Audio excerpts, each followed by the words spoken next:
राजधानी दिल्ली के ओल्ड राजेंद्र नगर में पिछले हफ्ते एक कोचिंग सेंटर के बेसमेंट में डूबने से 3 छात्रों की मौत हुई थी। ये मामला अभी भी ठंडा नहीं हुआ है। 31 जुलाई की शाम दिल्ली में बारिश के पानी में डूबने से 2 और मौतें हो गई। बुधवार को मूसलाधार बारिश के बाद दिल्ली की सड़कें दरिया का रूप ले रही हैं और गाजीपुर इलाके में भारी जलजमाव में डूबने से 22 साल की एक महिला और उसके 3 साल के बेटे की मौत हो गई।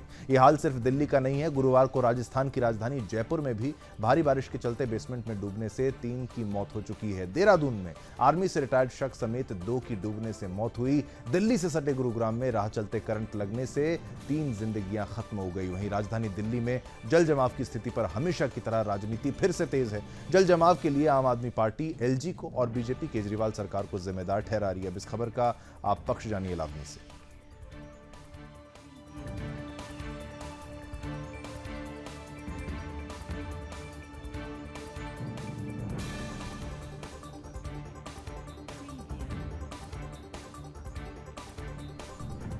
धन्यवाद श्याम। आइए इस खबर का पक्ष जान लेते हैं। तो बीजेपी नेता मनोज तिवारी ने आम आदमी पार्टी सरकार पर हमला करते हुए कहा कि दिल्ली को अरविंद केजरीवाल की सरकार ने लोगों के लिए सबसे खतरनाक जगह बना दिया है। दिल्ली में एक ऐसी सरकार बैठ गई है जिसे कोई काम से मतलब नहीं है। उनको तो बस दाम से मतलब है कि कैसे उन्हें पैसे मिले और कैसे भ्रष्टाचार करने का मौका मिले।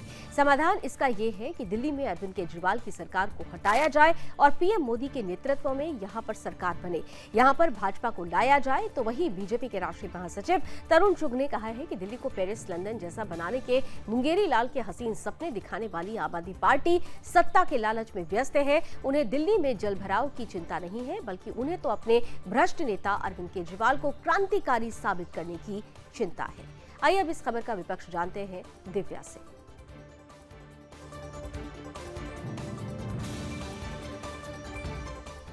और चलिए खबर का विपक्ष जान लेते हैं। दिल्ली में बारिश से बने हालात और 2 लोगों की मौत पर आम आदमी पार्टी के राज्यसभा सांसद संजय सिंह ने कहा है कि मुझे बड़े ही दुख के साथ कहना पड़ रहा है कि बीजेपी की डीडीए और प्रशासन की वजह से एक मां और बच्ची की मृत्यु हो गई है। डीडीए एक नाला का निर्माण करा रहा था, लेकिन तमाम निर्देशों के बाद भी डीडीए ने इस नाले को नहीं ढका और यह दुखद हादसा हो गया। डीडीए बीजेपी के एलजी साहब के अंतर्गत आता है और इन्हीं एलजी साहब को जल बोर्ड समेत दिल्ली सरकार के काम में रोड़ा लगाने का शौक है, लेकिन जो विभाग सीधे तौर पर एलजी के अंतर्गत आते हैं उस पर इनका रत्ती भर भी ध्यान नहीं है। आगे आम आदमी पार्टी ने कहा कि उपराज्यपाल इस पर पूरी तरह से चुप है।